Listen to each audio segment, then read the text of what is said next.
ঢাকা বিশ্ববিদ্যালয়ের ভিসি চত্বর এলাকায় শিক্ষার্থীদের লক্ষ্য করে টিয়ার সেল, রাবার বুলেট ও সাউন্ড গ্রেনেড ছুড়েছে পুলিশ। এবং পুরো ছাত্রলীগ কর্মী তারা কিন্তু দৌড়ে পালিয়েছে, দেখতে পাচ্ছেন তারা কিন্তু পুরো দৌড়ে পালিয়েছে এবং এখন কিন্তু পুরো শিক্ষার্থী তারা কিন্তু উত্তপ্ত অবস্থায় রয়েছে এবং পুরো শিক্ষার্থী কিন্তু এখন তাদের হাতে অস্ত্র।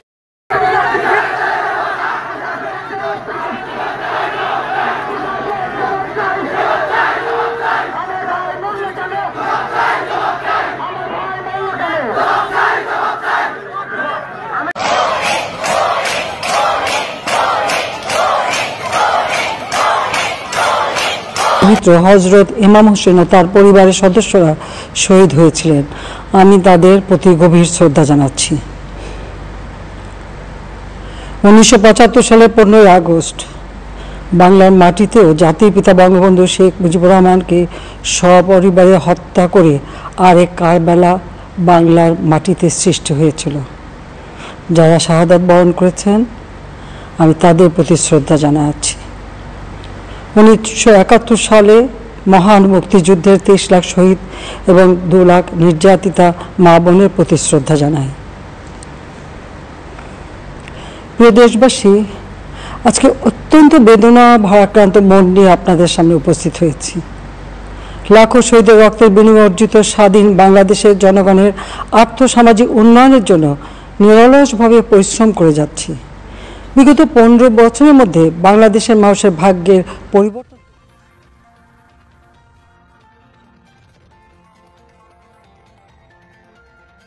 ব্যবহার এবং মানুষের মৌলিক চাহিদা পূরণ করতে অন্ন, বস্ত্র, বাসস্থান, চিকিৎসা, শিক্ষার ব্যবস্থা করে জনগণকে উন্নত জীবন দেওয়ার যাত্রা শুরু করেছি।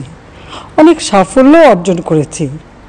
বাংলাদেশকে বিশ্ব দরবারে একটা মর্যাদার আসনে অধিষ্ঠিত করতে সক্ষম হয়েছি। তারপরও আমাদের আরও অনেক দূর যেতে হবে। বাংলাদেশের মানুষ যখন একটু স্বস্তি শান্তিতে ফিরে, যখন তাদের মাঝে এমন কোনো ঘটনা ঘটে যা অত্যন্ত বেদনাদায়ক। 2018 সালে ছাত্র সমাজের আন্দোলনে পরিপ্রেক্ষিতে সরকার সরকারি চাকরিতে কোটা প্রথা বাতিল করে একটা পরিপত্র জারি করে। পরবর্তীকালে মুক্তিযোদ্ধাদের পক্ষ থেকে কোটা বহাল রাখার পক্ষে উচ্চ আদালত 2018 সালে জারি করা সরকারের পরিপত্র বাতিল করে দেয়। সরকারের পক্ষ থেকে পরিপত্র বহাল রাখার জন্য সর্বোচ্চ আদালতে আপিল করা হয় এবং মহামান্য আদালত শুনানির দিন ধার্য করে। এ সময় ছাত্ররা কোটা সংস্কারের দাবি নিয়ে আবারও আন্দোলন শুরু করে। এই আন্দোলনের শুরু থেকেই সরকার যথেষ্ট ধৈর্য ও সহনশীলতা প্রদর্শন করেছে, বরং আন্দোলনকারীদের নিরাপত্তা নিশ্চিত করার ক্ষেত্রে পুলিশ সহযোগিতা করে।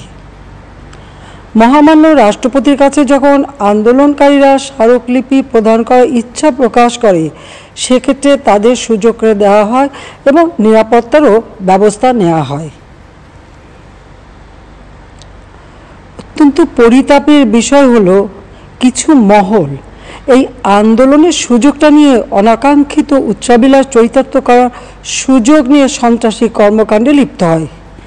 এর ফলে এই কোমলমতি শিক্ষার্থীদের আন্দোলনকে ঘিরে যে সকল ঘটনা ঘটেছে তা খুবই বেদনাদায়ক ও দুঃখজনক। অহেতুক কতগুলি মূল্যবান জীবন ঝরে গেল। আপনজন হারাবার বেদনা যে কত কষ্টের তা আমার থেকে আর কে বেশি জানে।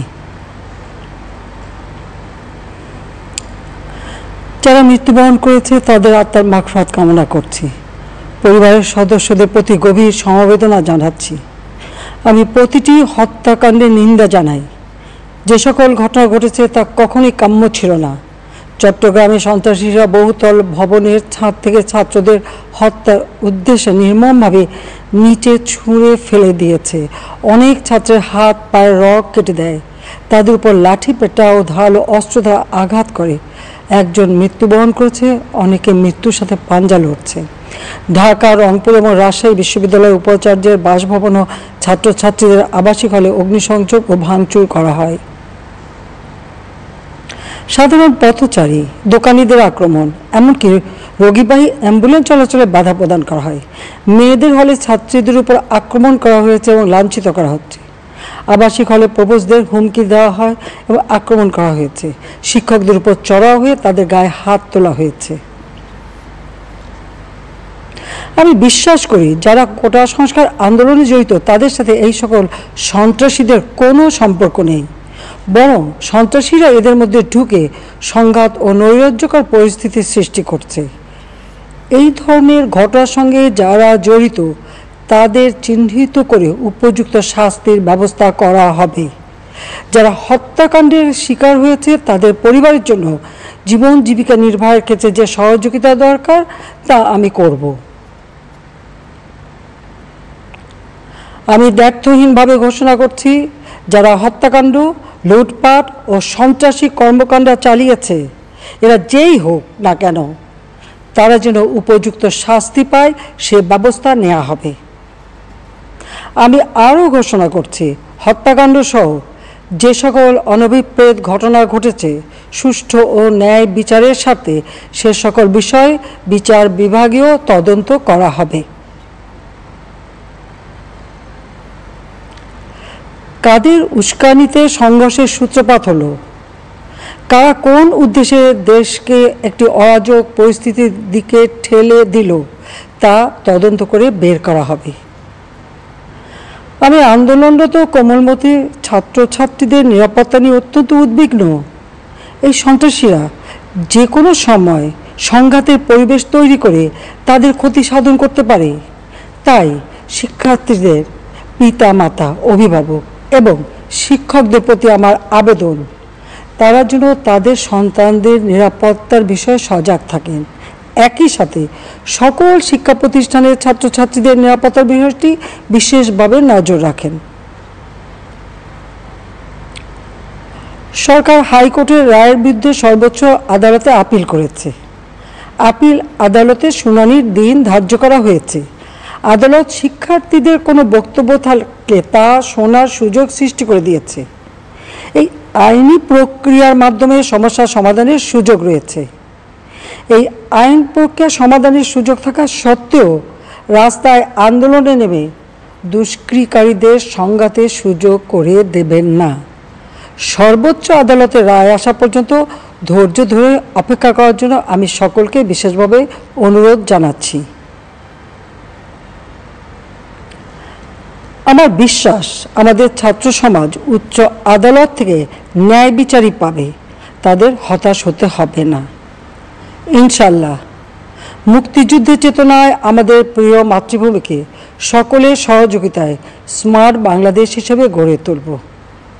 আমি আবারও এই অনাকাঙ্ক্ষিত ঘটনায় যারা নিহত হয়েছেন তাদের জন্য গভীর দুঃখ প্রকাশ করছি এবং পরিবারের সদস্যদের প্রতি আমার সমবেদনা জানাচ্ছি। খোদা হাফেজ। জয় বাংলা, জয় বঙ্গবন্ধু, বাংলাদেশ চিরজীবী হোক।